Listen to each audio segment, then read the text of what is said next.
15 novembre, Actes chapitre 4 à 6. Tandis que Pierre et Jean parlaient au peuple, survinrent les sacrificateurs, le commandant du temple et les Sadducéens, mécontents de ce qu'ils enseignaient le peuple, et annonçaient en la personne de Jésus la résurrection des morts. Ils mirent les mains sur eux et ils les jetèrent en prison jusqu'au lendemain, car c'était déjà le soir. Cependant, beaucoup de ceux qui avaient entendu la parole crurent, et le nombre des hommes s'éleva à environ 5000. Le lendemain, les chefs du peuple, les anciens et les scribes s'assemblèrent à Jérusalem avec Anne, le souverain sacrificateur, Caïphe, Jean, Alexandre et tous ceux qui étaient de la race des principaux sacrificateurs. Ils firent placer au milieu d'eux Pierre et Jean et leur demandèrent: « Par quel pouvoir ou au nom de qui avez-vous fait cela ?» Alors Pierre, rempli du Saint-Esprit, leur dit: « Chefs du peuple et anciens d'Israël, puisque nous sommes interrogés aujourd'hui sur un bienfait accordé à un homme malade, afin que nous disions comment il a été guéri, sachez-le tous et que tout le peuple d'Israël le sache. C'est par le nom de Jésus-Christ de Nazareth que vous avez crucifié et que Dieu a ressuscité des morts. C'est par lui que cet homme se présente en pleine santé devant vous. Jésus est la pierre rejetée par vous qui bâtissez et qui est devenue la principale de l'angle. Il n'y a de salut en aucun autre, car il y a sous le ciel aucun autre nom qui a été donné parmi les hommes par lequel nous devions être sauvés. » Lorsqu'ils virent l'assurance de Pierre et de Jean, ils furent étonnés, sachant que c'étaient des hommes du peuple sans instruction, et ils les reconnurent pour avoir été avec Jésus. Mais comme ils voyaient là, près de l'homme qui avait été guéri, ils n'avaient rien à répliquer.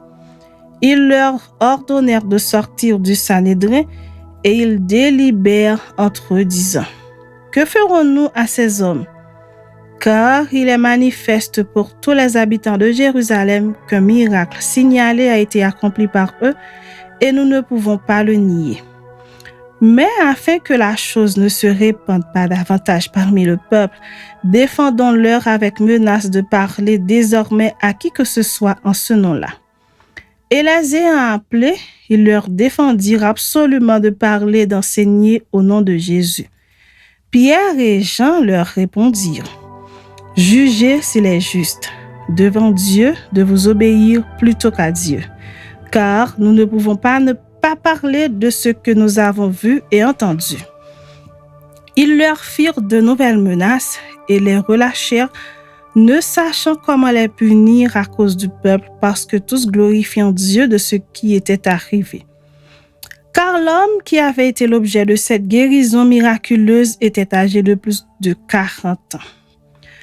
Après avoir été relâchés, ils allèrent vers les leurs et racontèrent tout ce que les principaux sacrificateurs et les anciens leur avaient dit.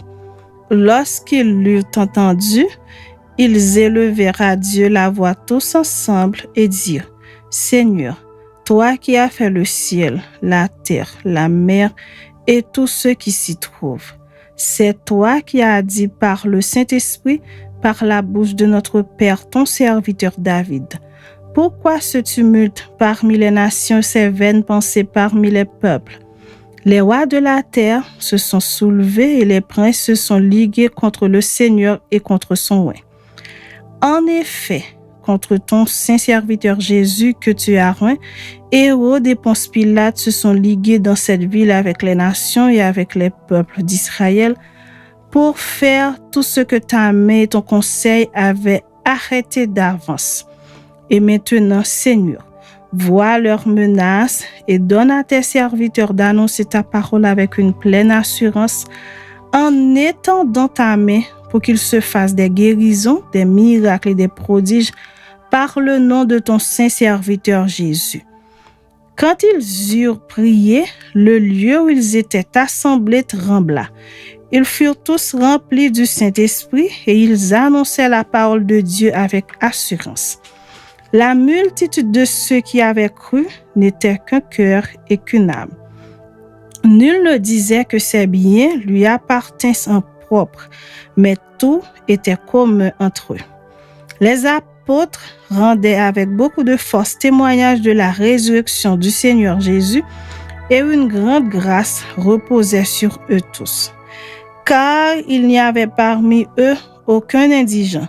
Tous ceux qui possédaient des champs ou des maisons les vendaient, apportaient le prix de ce qu'ils avaient vendu et le déposaient aux pieds des apôtres. Et l'on faisait des distributions à chacun selon qu'il en avait besoin. Joseph, surnommé par les apôtres Barnabas, ce qui signifie fils d'exhortation, lévite originaire de Chypre, vendit un champ qu'il possédait, apporta l'argent et le déposa aux pieds des apôtres. Chapitre 5. Mais un homme nommé Ananias, avec Saphira sa femme, vendit une propriété et retint une partie du prix, sa femme le sachant, puis il apporta le reste et le déposa aux pieds des apôtres. Pierre lui dit, « Ananias, pourquoi Satan a-t-il rempli ton cœur au point que tu mentes au Saint-Esprit et que tu aies retenu une partie du prix du champ? S'il n'eût pas été vendu, ne te restait-il pas? Et après qu'il a été vendu, le prix n'était-il pas à ta disposition? Comment as-tu pu mettre en ton cœur un pareil dessein? Ce n'est pas à des hommes que tu as menti, mais à Dieu. » Ananias, entendant ces paroles, tomba et expira. Une grande crainte saisit tous les auditeurs. Les jeunes gens, s'étant levés, l'enveloppèrent, l'emportèrent et l'ensevelirent. Environ 3 heures plus tard, sa femme entra sans savoir ce qui était arrivé. Pierre lui adressa la parole.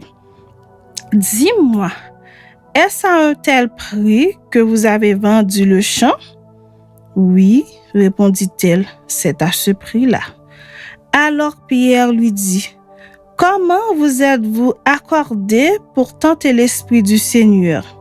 Voici, ceux qui ont enseveli ton mari sont à la porte et ils t'emporteront. » Au même instant, elle tomba aux pieds de l'apôtre et expira. Les jeunes gens, étant entrés, la trouvèrent morte.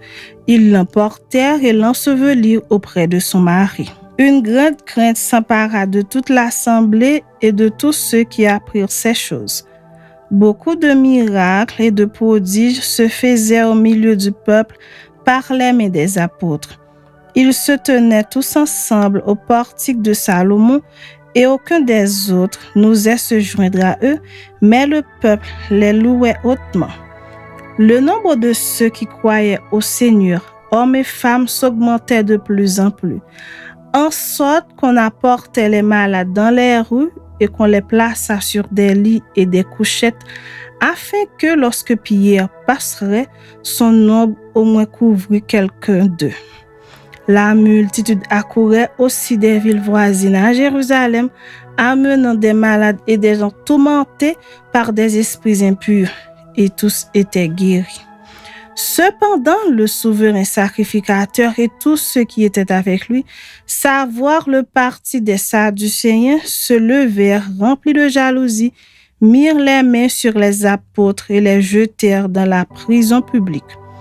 Mais un ange du Seigneur, ayant ouvert pendant la nuit les portes de la prison, les fit sortir et leur dit, « Allez, tenez-vous dans le temple et annoncez au peuple toutes les paroles de cette vie. » Ayant entendu cela, ils entrèrent dès le matin dans le temple et se mirent à enseigner. Le souverain sacrificateur et ceux qui étaient avec lui étant survenus, ils convoquèrent le Sanhédrin et tous les anciens des fils d'Israël et ils envoyèrent chercher les apôtres à la prison. Les huissiers, à leur arrivée, ne les trouvèrent point dans la prison Ils s'en retournèrent et firent leur rapport, en disant: Nous avons trouvé la prison soigneusement fermée et les gardes qui étaient devant les portes. Mais après avoir ouvert, nous n'avons trouvé personne dedans. Lorsqu'ils eurent entendu ces paroles, le commandant du temple et les principaux sacrificateurs ne savaient que penser des apôtres et des suites de cette affaire. Quelqu'un vint leur dire: Voici les hommes que vous avez mis en prison sont dans le temple et ils enseignent le peuple. Alors le commandant partit avec les huissiers et les conduisit sans violence, car ils avaient peur d'être lapidés par le peuple. Après qu'ils les eurent amenés en présence du Sanhédrin, le souverain sacrificateur les interrogea en ces termes: Ne vous avons-nous pas défendu expressément d'enseigner en ce nom-là? Et voici, vous avez rempli Jérusalem de votre enseignement et vous voulez faire retomber sur nous le sang de cet homme. Pierre et les apôtres répondirent: Il faut obéir à Dieu plutôt qu'aux hommes.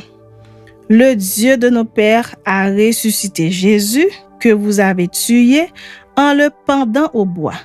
Dieu l'a élevé par sa droite comme prince et sauveur pour donner à Israël la repentance et le pardon des péchés. Nous sommes témoins de ces choses, de même que le Saint-Esprit que Dieu a donné à ceux qui lui obéissent. Furieux de ces paroles, il voulait les faire mourir. Mais un pharisien nommé Gamaliel, docteur de la loi, estimé de tout le peuple, se leva dans le Sanhédrin et ordonna de faire sortir un instant les apôtres. Puis il leur dit: Hommes israélites, prenez garde à ce que vous allez faire à l'égard de ces gens. Car il n'y a pas longtemps que parut Teudas, qui se donnait pour quelque chose et auquel se rallièrent environ 400 hommes. Il fut tué et tous ceux qui l'avaient suivi furent mis en déroute et réduits à rien. Après lui parut Judas le Galiléen à l'époque du recensement et il attira du monde à son parti. Il périt aussi et tous ceux qui l'avaient suivi furent dispersés. Et maintenant, je vous le dis, ne vous occupez plus de ces hommes et laissez-les aller. Si cette entreprise ou cette œuvre vient des hommes, elle se détruira. Mais si elle vient de Dieu, vous ne pourrez la détruire. Ne courez pas le risque d'avoir combattu contre Dieu. Ils se rangèrent à son avis, et ayant appelé les apôtres, ils les firent battre de verges, ils leur défendirent de parler au nom de Jésus, et ils les relâchèrent. Les apôtres se retirèrent de devant le Sanhédrin, joyeux d'avoir été jugés dignes de subir des outrages pour le nom de Jésus, et chaque jour dans le temple et dans la maison, ils ne cessaient d'enseigner et d'annoncer la bonne nouvelle de Jésus-Christ.